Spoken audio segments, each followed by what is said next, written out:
it in.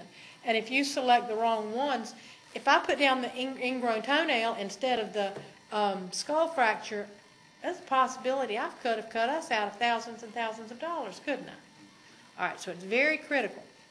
All right, take a look at the last paragraph on that page. ICD-9-CM is the standard for hospitals when reporting surgery and procedures for inpatients. Okay, ICD-9-CM is used for hospitals for both diagnoses and procedures.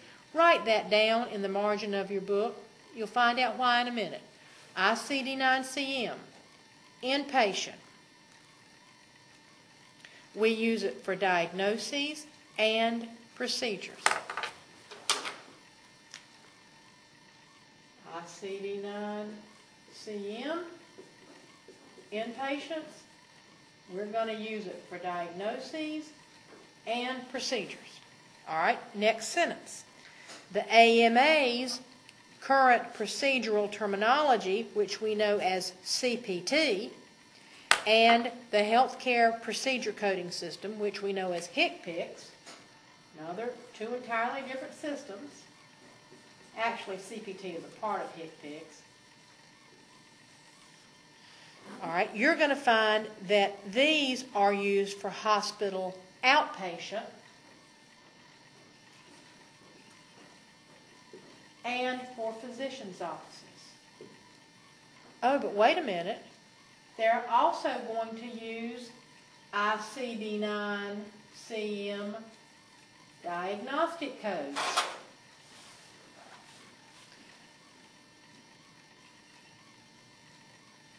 All right, inpatient coding. What system do you use? And you use it for diagnostic and procedure. All right, we now work in a physician's office. What codes do we use? Always ICD-9-CM for diagnoses and CPT/HCPCS for procedures. Does a doctor's office ever use the third volume of ICD-9-CM, the operative index? No, they do not. Does a hospital outpatient ever use ICD-9 procedure codes? No.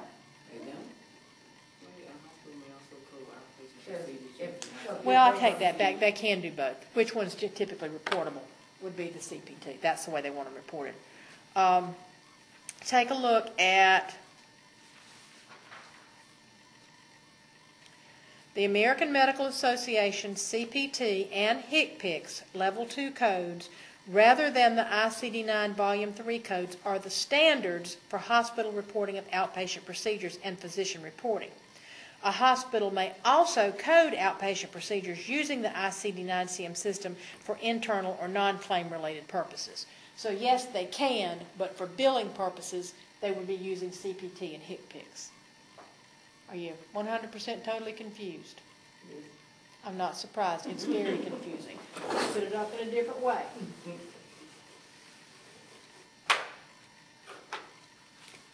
If it's an inpatient,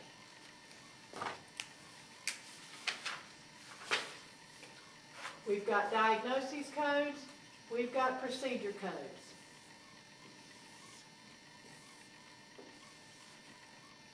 Inpatient, outpatient, doctor's office. All right.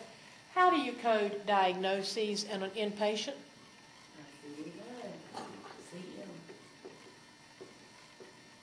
How do you code diagnoses on an outpatient? How do you code diagnoses in a doctor's office? ICD-9-CM. All right, which volumes? Wait a minute. What do you do with volume 3? What is volume 3 of ICD-9-CM? It's the procedure index, isn't it?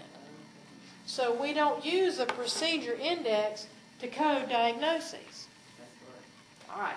So we only use volumes 1 and 2, 1 and 2, and 1 and 2. In an inpatient for diagnoses, and an outpatient for diagnoses, and a doctor's office for diagnoses. But now we're coding procedures. How do we code procedures in an inpatient? ICD 9. Which volume? Volume 3. Okay. How do we code outpatients? For billing purposes, how do we do it? No, sorry. CPT and CP2. I'm going to do /HCPCS because you're going to find that CPT codes are a part of HCPCS. They just incorporate. Okay. All right, but for statistics, might we code which volume? Volume 3. All right. For a doctor's office, how do we code procedures?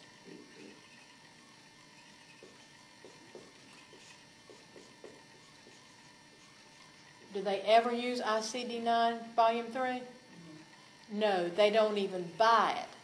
That's why it gets so confusing when you're getting ready to buy coding books. A doctor's office only buys Volume 1 and 2. You have to buy 1, 2, and 3 if you're going to be in the hospital. So when you go to the doctor's offices for clinicals, you look at the code books and you're going to see it's just 1 and 2. They don't even know if there's a 3. There's no reason for them to know there's a 3.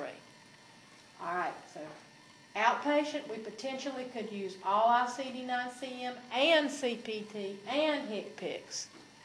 Doctor's office, ICD-9 diagnosis, and CPT HCPCS. Inpatient, ICD-9 all the way. Is it confusing? Yes. Yeah. Do you see why reimbursement people have got to know a lot of details about things? Yes. Oh, yeah. All right. The principal procedure is the last thing we're going to try to talk about tonight. And you'll find that defined on the top of page 54. It is the one performed for definitive treatment rather than for diagnostic or exploratory purposes, or one that is necessary to take care of a complication. Let's break that down before we go further. The principal procedure is one that is done for definitive treatment. All right, I'm going to have a gastrectomy and a liver biopsy. Which one of those is definitive treatment?